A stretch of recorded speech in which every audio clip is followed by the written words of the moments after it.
3, 2, 1, live action. So here we go.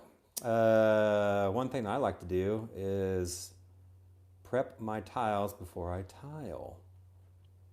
So what do I mean by this? But before we do that, I'd like to thank John Cano here for helping out on this segment. My pleasure. Sweet. So, Mr. John Cano, what have I taught you about the orientation of tile? Let's show our viewers here.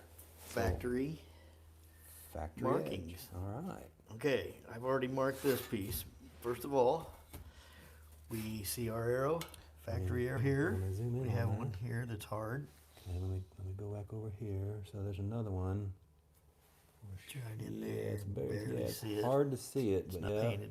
But you can see it barely. So we follow them arrows. I'm making a mark, Okay. which makes it easier for Pat to Yes. grab Yes. and tell what way his factory edge is going. If I cut this piece in half right here, Okay, I mark this side. I Uh-huh. flip it over. right, I've already marked this side. right. So after I mark that one, I put it this way. So we put it on our stack. And I've already turned this case around. So when I open it, I flip this one over. Always check to make sure your arrow is going the right direction. Oh yeah, I can see that arrow better. Okay. Okay, so I make my arrow here on that end, my Uh-huh. arrow on this end, and I flip it over, Uh-huh. make my factory arrow. I always want them going this way. That way I don't get mixed up, turning this box that way and that box this way. So, see my factory marking, my magic marking, and the top marking. Uh-huh. So, Right on. grab another one. I know Okay. my arrows are going that way. Most generally they package this stuff to where the arrows are the same for your whole stack of tile in your box. So, but it is always best practice to definitely look on the back first before you start marking, in case they put a piece in there Right, this rotated backwards in the box. Right. So guys, the reason I do this is it's easier for me to see a Sharpie marker on there instead of that always looking for that factory arrow on the back. These are better quality tile, and you notice how they kind of highlighted that arrow with white glazing, so I can see it better. I'm talking about that right there. You can see that arrow better with white glazing, but some tile manufacturers, they don't do that, and when you buy a better quality tile, they have better markings, better identifiers on their tiles to let you know which way. The upside is what I consider. check my arrow Mm-hmm. before I mark. Mm-hmm. It's Flip very, it. very important that you do this, guys. Okay, so that way when you cut this tile into thirds or in half, you'll know which way is the constant. That's a good word. Constant. Constant flow of arrows. Mm-hmm. Okay, very important that you do this. Now, another reason why we do this is, let's say that we cut this tile in half and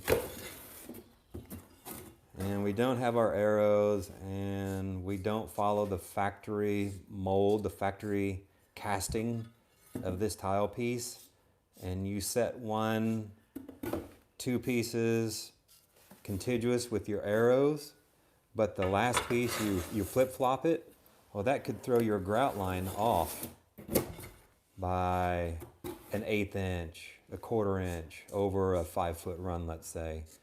And then you're gonna be like, why is this wrong? Why are my grout lines wrong? I've been doing my tile spacers the right way. I don't get it. That's why that happens. People don't follow the factory markings on the back of their tile before they set their tile. Very important. So that's what I've learned over my past 5 days of learning how to tile. Don't mark yourself. Yeah, don't mark yourself. So hopefully this tip helps you all out. So that's a very, very important step. So please consider subscribing if you haven't already, and smash that bell. Hit that thumbs up. See John Cano here, tirelessly working on these tile pieces, prepping us for the floor. Retired concrete finisher. A retired concrete finisher moved Yes. to tile marker guy. Laborer.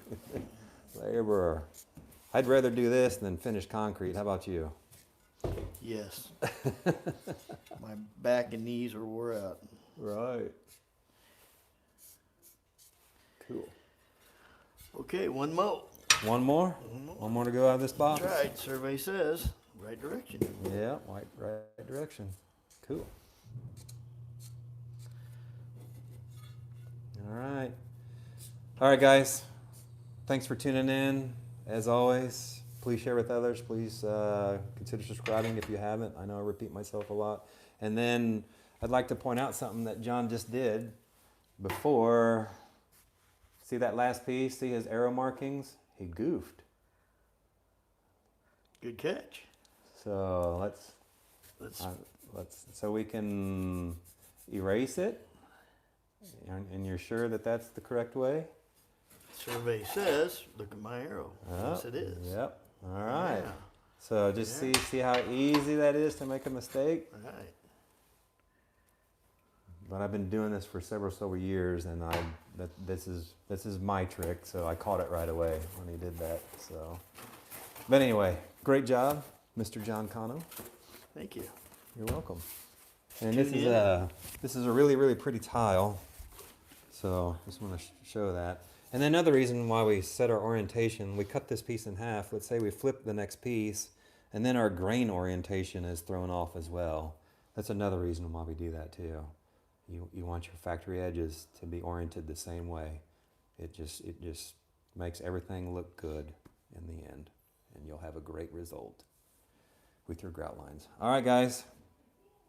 I'm rambling. Enough on that one. Stay tuned for more live streams and more content. Thank you. More kindling. More kindling.